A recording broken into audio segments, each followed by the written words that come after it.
Bon, Georges-Patrick, bonjour. Bonjour. Alors on est au 16e roman, c'est ça? 16e roman, en effet. Avec Quelques pas dans la neige. Un roman qui se passe complètement en Ariège cette fois. Totalement dans l'Ariège, oui. En plein cœur du Couserans. Exact. En plein cœur de l'hiver. En plein cœur d'hiver, en plein cœur du Couserans. C'est vraiment l'Ariège Terre Courage là. L'Ariège Terre Courage, l'Ariège aussi Terre Heureuse. Hein.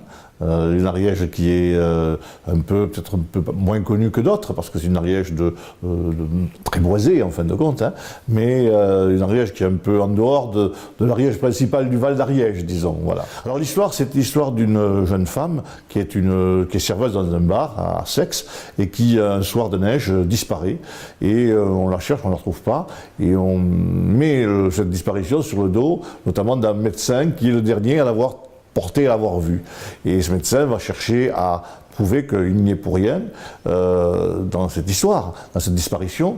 Et puis, un mois et demi ou 2 mois après, on retrouve la jeune femme vivante, mais complètement hagarde, et elle est internée à Saint-Lizier, à l'hôpital psychiatrique, c'est l'ancien hôpital qui n'existe plus aujourd'hui. Hein.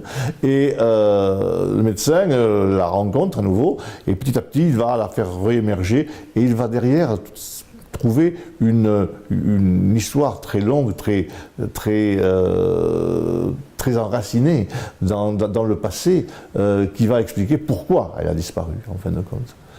Donc le roman est bâti un peu comme un roman à la fois de policier, un polar, comme un roman de terroir et aussi comme un roman d'histoire, bien sûr. Le roman se passe en 1969, donc au moment où sont arrivés les hippies, mais les hippies n'apparaissent pas trop dans le roman. Bon, hein. Je préférais faire apparaître davantage une société plus traditionnelle, qui restait un peu en marge, en fin de compte, des cercles du pouvoir, bon, qui est loin de Paris, hein, où on continue à mener une vie comme on menait 30 ans ou 40 ans auparavant, bon, avec la chasse, la pêche, etc., les joies à la campagne, les feux de bois qui s'allument, qui s'éteignent, hein, et puis toute une société rurale, villageoise, bon, où tout le monde se connaît.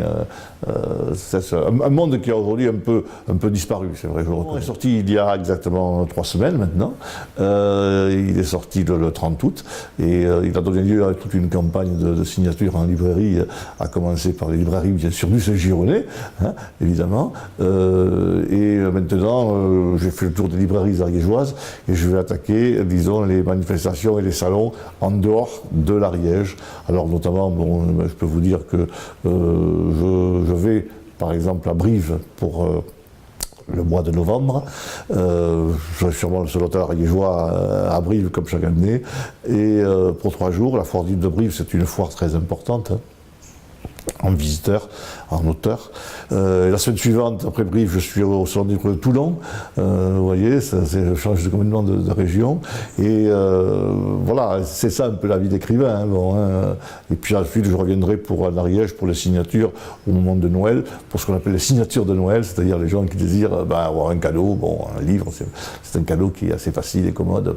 Moi, les remontées que j'ai aujourd'hui laissent donner d'excellentes ventes. Bon, tant en librairie qu'en grande surface. Bon. Après, il faut voir ce que les commerciaux à Paris vont dire, on verra, ils auront une vision plus globale que la mienne. Moi j'ai une vision là de terrain, disons, de terrain. A priori, ils se vendent bien parce que le titre est bon, parce que la couverture est agréable et originale par rapport à d'autres. C'est ça sur lequel le choix se fait. Parce que le lecteur qui prend un livre, il ne l'a pas lu, donc il ne sait pas ce qu'il y a dedans. Hein. Donc il se fie à la couverture, au 4e de couverture derrière, qui l'intéresse. Et puis, bon, il a envie de découvrir. Et puis après, bon, comme vous l'avez dit, c'est mon 16e roman. Donc Georges-Patrick Glaise, on commence un peu à le connaître, on sait ce qu'il peut écrire.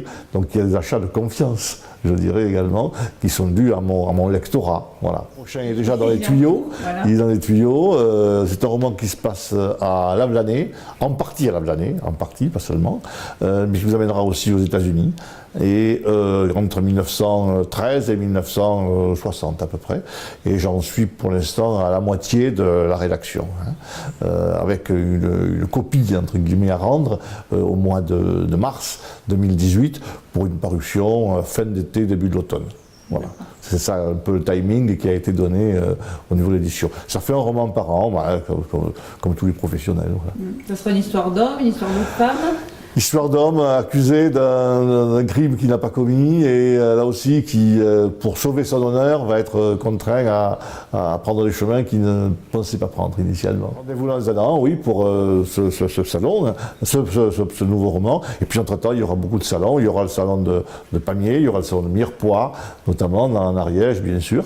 Hein, et puis beaucoup de signatures en librairie, évidemment. Merci Jean-Patrick. Merci beaucoup.